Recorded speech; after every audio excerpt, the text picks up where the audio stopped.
Come on, Team Cowboys! Angry Cowboys fan, are you down to ride? Angry Cowboys fan, are you down to ride? Drop a like on the video, go ahead and subscribe. What's going on, Cowboy Nation and angry Cowboy fans around the world? Y'all know who it is.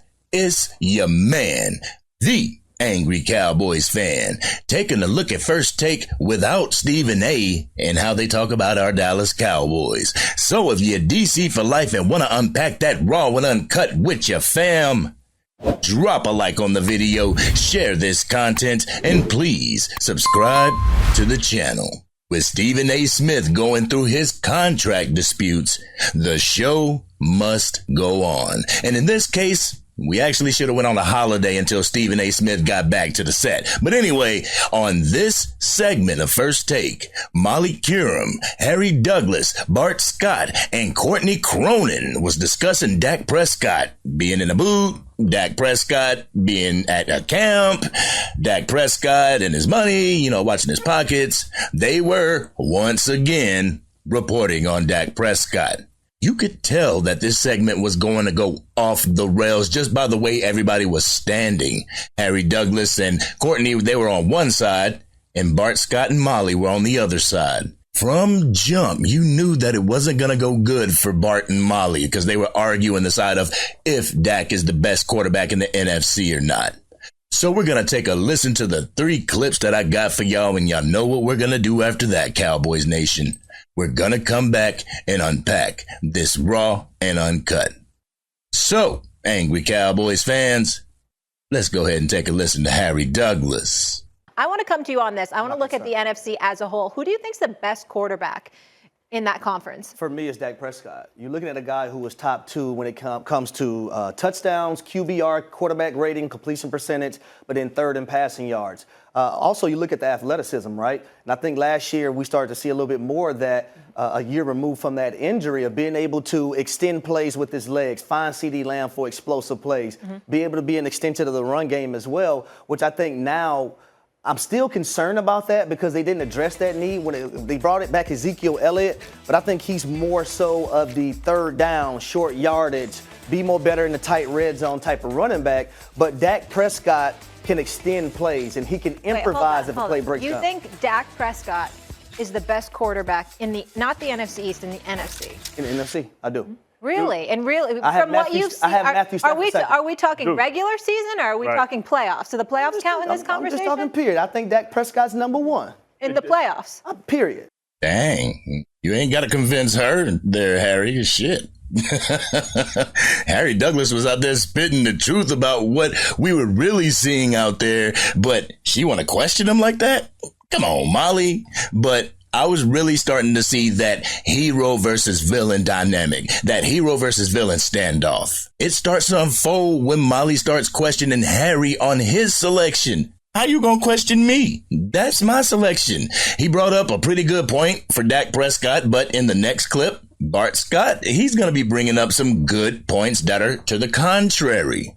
Classic debate stuff right here, right? So let's go ahead and listen to what Bart Scott, the Hill, has to say about Dak Prescott. Roll the clip. Because the most important stat for a quarterback isn't his stats and not his wins and losses. What he does when that other guy on the other sideline is a dude. And every time Dak Prescott faces a guy that has a dude on the other side, that dude has his best day. Now, we remember every time we go to the playoffs, even last year, do you remember the look on Dak Prescott's face? You remember the look on CeeDee Lamb's face? They were shook. How are you coming up They strong? were deer in headlights. Right, deer in headlights. So that's why I think Jerry Jones is tough, right? Because it seems like you've been passed by Green Bay. It seems like you've been passed by San Francisco. And it seems like you've been passed by the Detroit Lions. All right, guys. Bart Scott said that it's not as important to a quarterback, the wins and loss records. But why is it that a lot of fans and other talking heads treat it as if it's gospel? They treat it as if there's just the quarterback on the field. He's the only one that registers on the stats. As if the game is solely dependent upon one player. I just don't get it, Cowboys Nation. I would beg to differ about it's Dak being intimidated by the other quarterbacks, though, Bart. The dog on the Green Bay Packers side was a man named Aaron Jones who rushed for 3 touchdowns. Dak Prescott couldn't stop him, could he, Bart? He was right about one thing. We were shook during the game against Green Bay. Dak looked shook during that game and games prior. I feel he needs to work on that part of his game. Only controlling what you can control. The rest is up to the other 10 men on that field with you. I'll talk about that more during my Raw and Uncut portion, so make sure you stick around for that. But in the last clip that I got for you, everything goes off the rails when Molly tries to have a mic drop moment. So let's take a listen to what Molly had to say, and then you know what we're going to do. We're going to come back and unpack this Raw and Uncut. So, Cowboys Nation, take a listen to Molly Qerim. Oh, you think it's going to be Trey Lance? I got him. All right, Super Bowl game on the line. All right, we're talking mental toughness as well. You're putting all your money on. See, I got him. Exactly. That's not the question.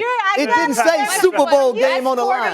In the NFC. Are you putting? Yeah, best quarter. What do we? Because we clearly think an AFC The best team, quarterback might i.e. not get to the Super Bowl. Okay, I'm talking about the NFC quarterbacks. Game on the line. It's the Super Bowl. Where Harry does that- just where does that bet come? his- Well, that's a different his whole question. paycheck. But that's a different Right. question, Molly. Right. I'm just telling you, Does he whole make your top paycheck, five? your mortgage, the whole deal. Does he make your Look top at me. five? Eye contact. Who are you going with? Top 5. I got him. You know what? Y'all ready for my Raw and Uncut? Y'all ready? Let's get it. I got him.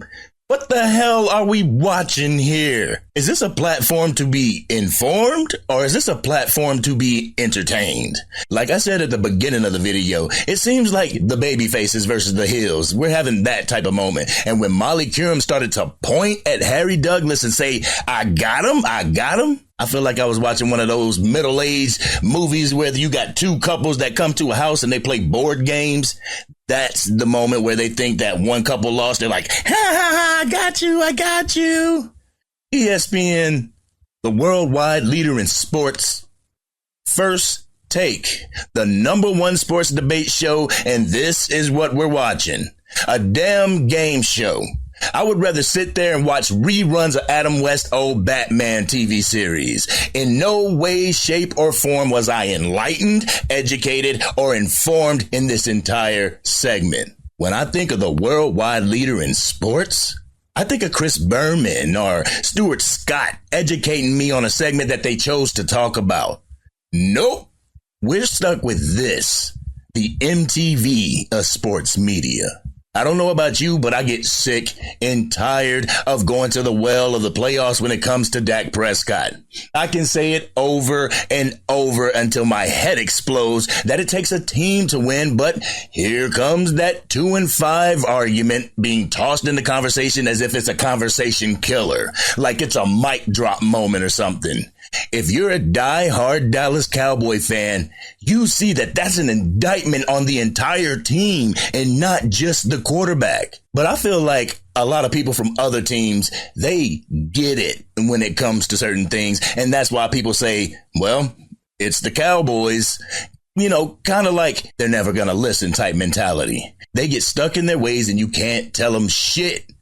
Stuck in a dynasty that we have been 29 years removed. It's our culture to be winners.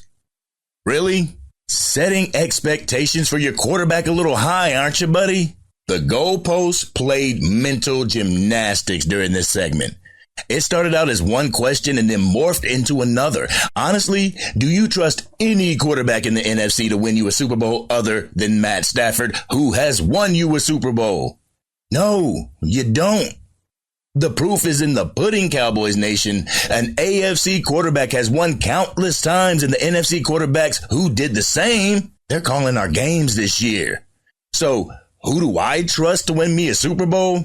Patrick Mahomes. If the Cowboys face the Chiefs in the Super Bowl, of course I would go for Dak Prescott. Of course I would be rooting for my Dallas Cowboys. But I would damn sure understand that Dak Prescott is the David in this situation going in to face the Goliath of the Kansas City Chiefs. But this is how these talking heads get you. It starts with a question and then it morphs into something that fits their narrative. That's how the Dak haters get you. If they start to lose the argument, they get loud and they move the goalposts off to another tangent. I've seen Dan Orlovsky, Shannon Sharp, and Stephen A. Smith do the exact same thing. But touching on something that Bart Scott alluded to, our team did look like a deer in headlights during that Green Bay Packers playoff game. They did. They truly did.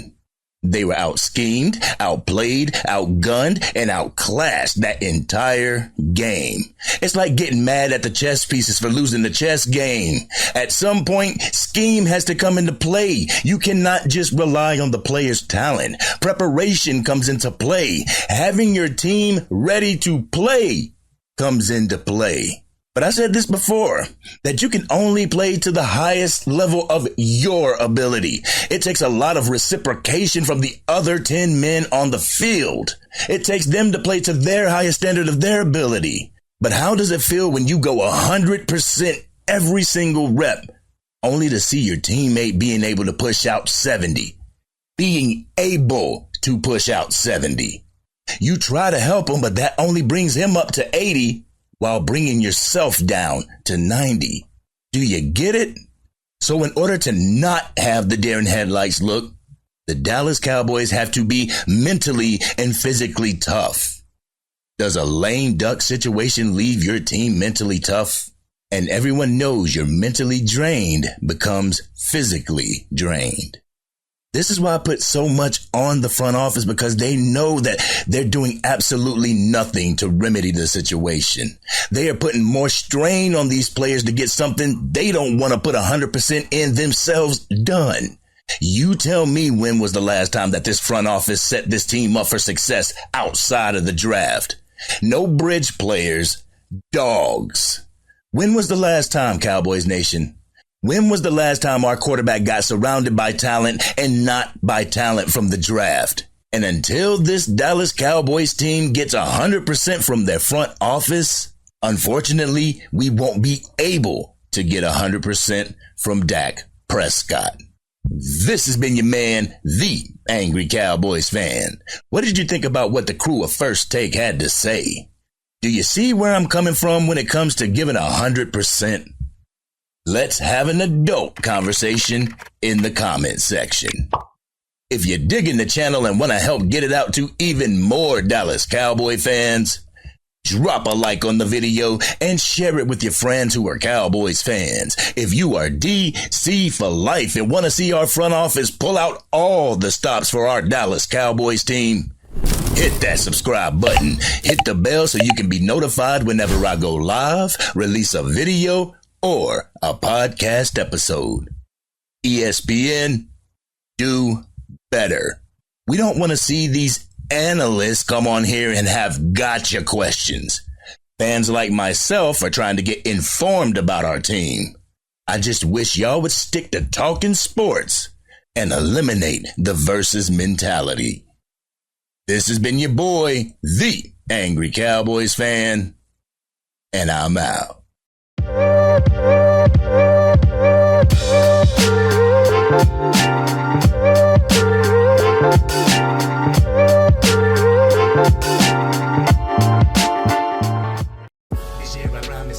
Dang, Angry Cowboys fan, you done made it through the entire video. But if you want more content, you can definitely go to this video right here. Or if you want the latest episode of the Angry Cowboys fan podcast, you can go right here. But whatever you do, like, share, and subscribe to the channel, but remain DC for life.